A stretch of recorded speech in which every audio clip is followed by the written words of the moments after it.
আসসালামু আলাইকুম। কি অবস্থা সকলের? আশা করি সবাই অনেক ভালো আছেন, সুস্থ আছেন এবং নিরাপদে আছেন।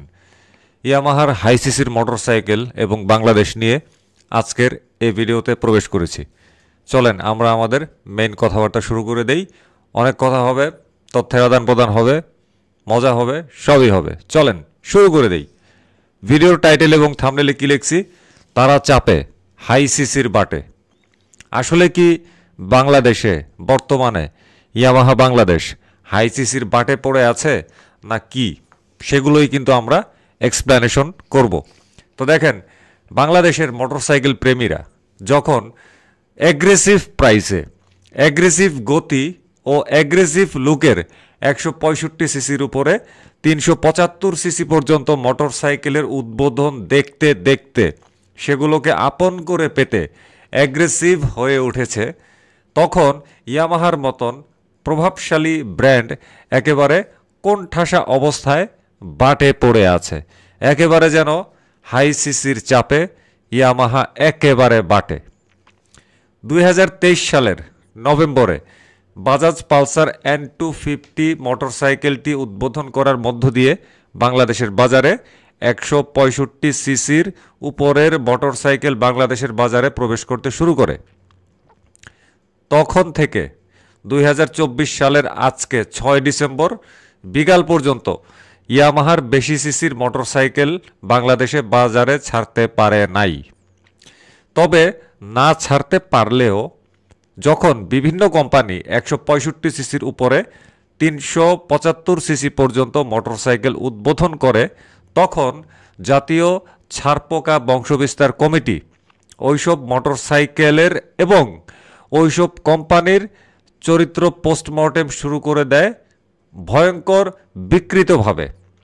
যেমন ধরেন, পালসার N250 2023 সালের নভেম্বরে যখন উদ্বোধন করা হইল, তখন জাতীয় ছারপোকা বংশবিস্তার কমিটির অবৈতনিক সদস্যরা প্রোপাগান্ডা চালায় যে রেজিস্ট্রেশনের অনুমতি না নিয়ে পালসার N250 উদ্বোধন ও প্রি বুক নেওয়া হচ্ছে। বলছিল না, খেয়াল আছে না? তখন কিন্তু আমি এগুলো নিয়ে কি বানাইছিলাম, ছারপোকার সিরিজ বানাইছিলাম। তারা বলছিল যে বিআরটি এর কাছ থেকে রেজিস্ট্রেশনের অনুমতি না নিয়েই পালসার N250 উদ্বোধন করছে উত্তরা মোটরস এবং প্রিবুকও নিতেছে। পরবর্তীতে কি হয়েছে? এই সমস্ত ছারপোকাদের কিন্তু পরাজিত হয়েছে। আমরা কিন্তু দেখছি যে পালসার N250 প্রিবুক নেয়ার অতি অল্প সময়ের মধ্যে ডেলিভারি হয়েছে এবং সেগুলোর রেজিস্ট্রেশনও দিছে বিআরটিএ। তার মানে তাদের মুখে পুরা কি পচা ডিম ছিল। তারপরে দেখেন, আবার হিরো কারিজমা এক্সমার 210 বাংলাদেশের বাজারে যখন উদ্বোধন করা হইল, তখন R15 সিরিজ কিন্তু হুমকির মুখে পড়ে গেছিল প্রাইসিংয়ের কারণে। তখন জাতীয় ছারপোকা বংশবিস্তার কমিটির অবৈতনিক সদস্যরা প্রোপাগান্ডা চালাইছিল যে কারিজমা হইল সিকেডি আর R15 সিরিজ হচ্ছে সিবিইউ।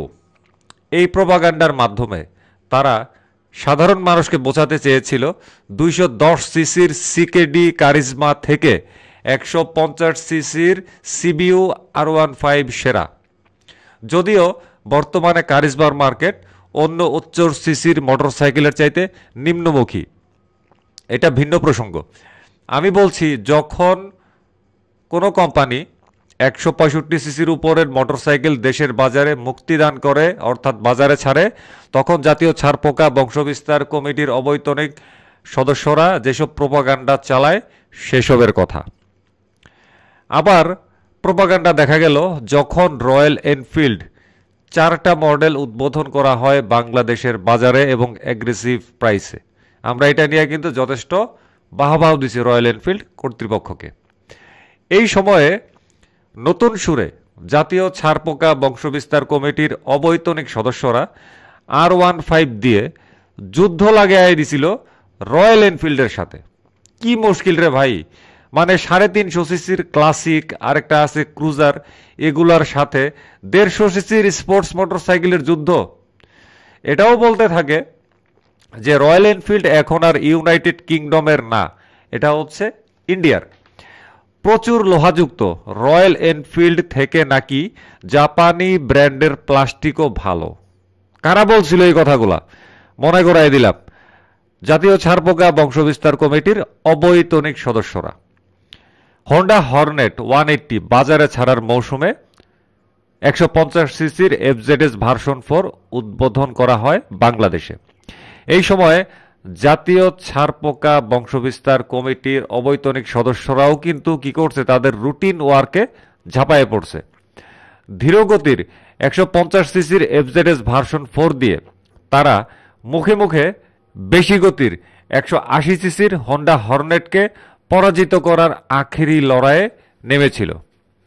1 ডিসেম্বর 2024 জিক্সার 250 সিরিজ উদ্বোধনের পরেও এই একই ধরনের কাণ্ড ঘটিয়ে চলেছে জাতীয় ছারপোকা বংশবিস্তার কমিটির অবৈতনিক সদস্যরা। কেন ইয়ামাহা 165 সিসির উপরে 375 সিসি পর্যন্ত মোটরসাইকেল এখন পর্যন্ত বাংলাদেশের বাজারে আনতে পারে নাই? বাধাটা আসলে কোথায়? 165 সিসির উপরে 375 সিসির মধ্যে কি তাদের আসলে কোনো মোটরসাইকেল নাই? আছে কিন্তু। যেমন ধরেন Yamaha FZ 250, MT25, R25, R3, MT03 ইত্যাদি। তাহলে বাংলাদেশে কেন আসছে না? বাংলাদেশ সরকারের নিয়ম অনুযায়ী 165 সিসির উপরে 375 সিসি পর্যন্ত মোটরসাইকেল স্থানীয় বাজারে বাজারজাতকরণ করতে হলে সেগুলো সিকেডি ইউনিট হতে হবে। সিবিইউ আর হবে না, কমপ্লিট বিল্ড ইউনিট আর আনা যাবে না, লাগবে হচ্ছে সিকেডি। এখানেই কিন্তু ধরা খেয়ে গেছে ইয়ামাহা বাংলাদেশ কর্তৃপক্ষ। R15 ভার্সন 3 BS4 অফিসিয়াল সেই কবে থেকে বাংলাদেশে আনছে তারা, এবং কতই না এই মোটরসাইকেল তারা অফিসিয়ালি বিক্রি করছে। ওই মডেলটাই কিন্তু বাংলাদেশে এখন পর্যন্ত সিকেডি করতে পারে নাই। R15 ভার্সন 4 সিরিজ তো মানে মেলা দূরে। R15 ভার্সন 3, R15 ভার্সন 4 এর বহুত আগে আসছে, ওইটারেই তারা এখন পর্যন্ত সিকেডি করতে পারে নাই।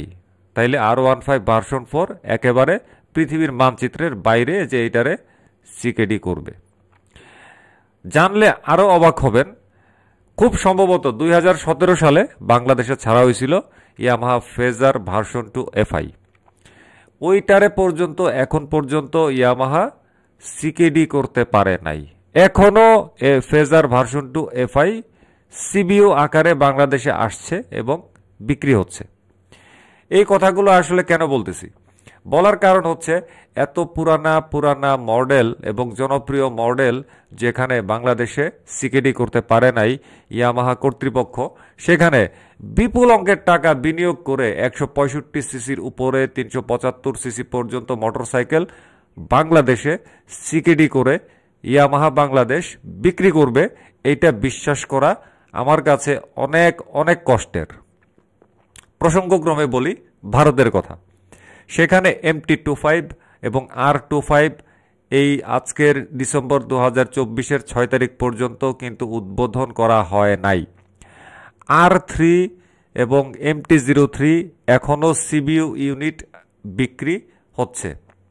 খোদ ভারতেই যদি MT03 এবং R3 এখনও সিবিইউ ইউনিট হিসেবে বিক্রি হয়, সেগুলো বাংলাদেশে সিকেডি হবে, এইটা আসলে আকাশ কুসুম কল্পনার মধ্যেই সীমাবদ্ধ বলে আমার কাছে মনে হয়েছে।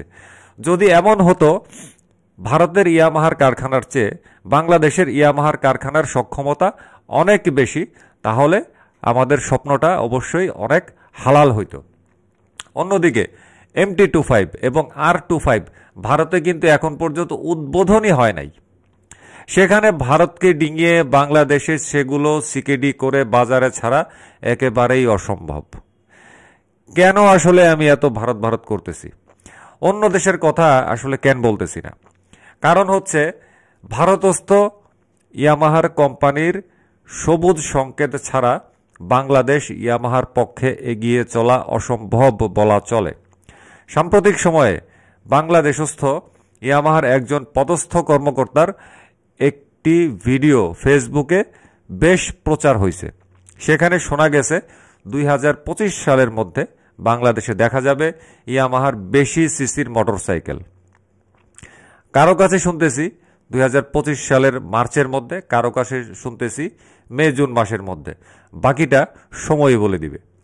কিন্তু একটু আগে ইয়ামাহা বাংলাদেশের যে সমস্ত প্রতিকূল অবস্থার কথা বর্ণনা করলাম সেগুলো ছাপিয়ে বাংলাদেশে ইয়ামাহা বেশি সিসির মোটরসাইকেল আনতে পারবে কিনা এবং সফল হতে পারবে কিনা সে বিষয়ে আপনাদের মতামত কি সেটা অবশ্যই কিন্তু কমেন্ট করে জানাবেন।